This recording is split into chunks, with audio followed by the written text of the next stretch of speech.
On se retrouve sur la chaîne pour parler de nouveau d'intelligence artificielle et je voudrais prendre quelques instants pour vous montrer, je pense, une IA qui va changer le jeu, qui va grandement aider les chefs de projet et plus largement tous ceux qui apprennent de nouvelles choses, qui veulent monter en compétences. Il s'agit de l'IA de Google qui s'appelle Notebook LM. On regarde ça tout de suite en détail. Alors nous voici sur l'IA Notebook LM et on va voir ses particularités qui va permettre de créer une intelligence artificielle spécialisée dans un domaine particulier, ici la gestion de projet, et puis donc on va créer mon IA spécialisée en management de projet. Alors le principe il est extrêmement simple, il s'agit de sélectionner des documents. Ici, j'ai pris 3 vidéos de ma chaîne. J'ai pris également comme document en format PDF un extrait du livre que je suis en train d'écrire sur le management du projet et le management du produit numérique. J'aurai l'occasion de vous reparler de ce sujet dans une prochaine vidéo. Et puis également le guide PM Square en langue française. Donc à partir de toutes ces sources, eh bien, on va pouvoir poser des questions à l'IA et faire encore bien plus, et ça vous le verrez à la fin de la vidéo, donc restez bien jusqu'au bout. Alors que va-t-on pouvoir faire avec cette intelligence artificielle? Eh bien poser un ensemble de questions, et on va voir parfois très pointues.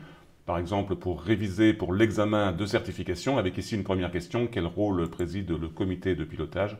Et on va avoir la réponse, effectivement, c'est bien le porteur du projet, Project Owner, qui préside le comité de pilotage du projet. Et point particulier, vous avez la source où se trouve l'information dans le guide avec le paragraphe qui justifie cette information. Donc ça, c'est plutôt pas mal. Alors on va ensuite pouvoir poser des questions un petit peu plus sophistiquées, comme par exemple demander un résumé des phases et des jalons de PM Square présentés dans un tableau. Et voici donc le résultat, avec ici un petit tableau qui me présente le résumé de la phase de lancement, avec là encore les sources qui sont citées. Pour ce troisième exemple, j'ai changé d'environnement et j'ai pris ici l'environnement d'une grande organisation de l'État, en l'occurrence le ministère des Armées, en prenant bien sûr des documents en source ouverte qui précisent la manière dont est organisée la gouvernance des projets au sein de ce ministère. Et je vais poser une question extrêmement précise et extrêmement pointue qui intéressera tous les chefs de projet de ce ministère. À quel moment faut-il obtenir un accord du sous-comité des architectures, en utilisant ici l'acronyme SC2A? Et je pose la question ici à mon référentiel documentaire et je vais ici obtenir la réponse. Voilà, vous avez ici la réponse. L'avis formel du sous-comité des architectures est requis et intégré au dossier de réalisation finale qui s'appelle le DR1 et vous avez là encore également la source qui est citée.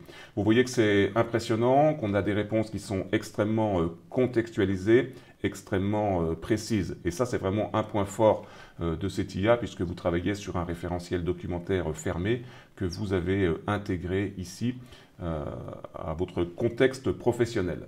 Pour conclure cette vidéo, je vais maintenant vous montrer ce qui est peut-être un gadget, mais en tout cas qui est aujourd'hui encore en mode un petit peu expérimental et qui va permettre de créer des résumés audio sous forme de podcast. Voilà, on regarde tout de suite. J'ai généré ici un résumé de mon livre sous forme d'un... Bienvenue à tous pour ce nouveau Deep Dive. Et petite particularité, aujourd'hui, on se lance dans un domaine 100% français. Ah oui, c'est une première. Tout est fait. On va explorer ensemble la méthode de PM Square, vous savez, PM Square, mais on va dire PM Square pour plus de clarté. Et on va surtout voir comment appliquer au projet numérique.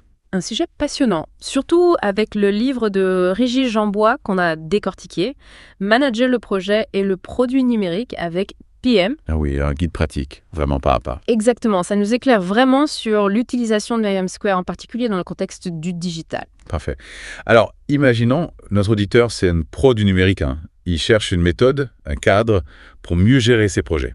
PM Square, ça peut être une solution, mais concrètement, c'est quoi? Alors, PM Square, c'est une méthode de gestion de projet. Elle a été créée par la Commission européenne. Ah oui, d'accord.